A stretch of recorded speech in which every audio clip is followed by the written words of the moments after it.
بسم الله الرحمن الرحيم. صلى على رسول الله. النهارده هنعمل ايه؟ قوانص وكبده الغدا. حطينا القوانص الاول اهو زي ما انتم شايفين، تتشوح، تاخد لها تشويحه كده مع نفسها. حطيت طبعا الماده الدهنيه اللي تحطيها، زيت، سمنه على زيت، دهنه، اي حاجه اللي عندك موجود شغال ماشي، كل شغال. تمام. حطيت القوانص الاول تتشوح كده عشان هي بتاخد سوا اكتر من الكبده.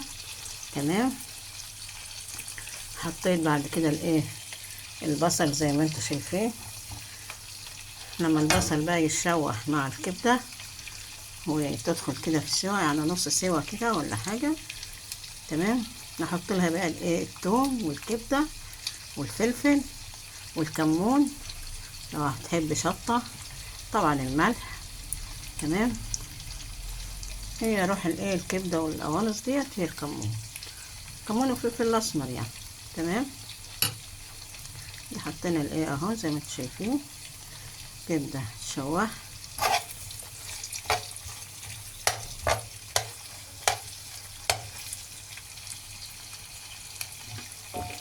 هذا البصل،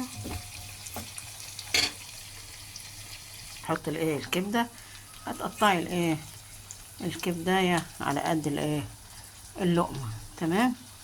حته الكبده على قد اللقمه زي القوانص كده، عشان ما تفضليش تعملي في الطبق كده. قطعوها بقى ونحطوها. انا حطيت الكبده اهو، برضه تاخد لها تشويحه والتانية، واحط الثوم والفلفل والكمون، البهارات طبعا معروف الاخر بهارات، ونحط الملح عشان نظبط الطعم. تمام. ده نص كيلو، يعني نص كيلو ممكن 3 افراد جنبيه، لو كان تحب مكرونه ولا حاجه، بطاطس محمره، سلطه وهكذا.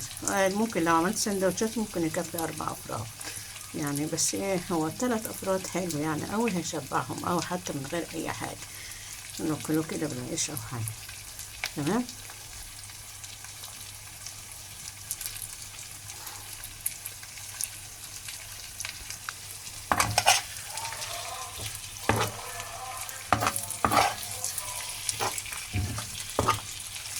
كله بقى كده تقلبيه مع بعضه، وتحط الثوم والفلفل ادي الثوم اهو، تشوحيه وتوصي بالثوم شويه في الكبده او اي حاجه تحب الثوم، عشان تعرفين الاولاد والبنات ما بيحبوش ياكلوا ثوم وبصل كده، معرفش ني. تمام. لا طبعا احنا عارفين الثوم مفيد جدا، والبصل الثوم مضاد حيوي، والبصل ده لجميع الامراض. حط متنسيش برضو الخل عشان الزفارة، وعشان يسويها لك بسرعة. تمام. ساعد على السوا بسرعة، ويمنع لك اي زفارة. بعد كده هنحط الفلفل الاخضر والكمون والملح. تمام. يلا متنسوناش بقى بالدعم واللايك، وترحموا على جوزي، ولا الله يرحمه حتى في سركم. مع السلامة، باي باي.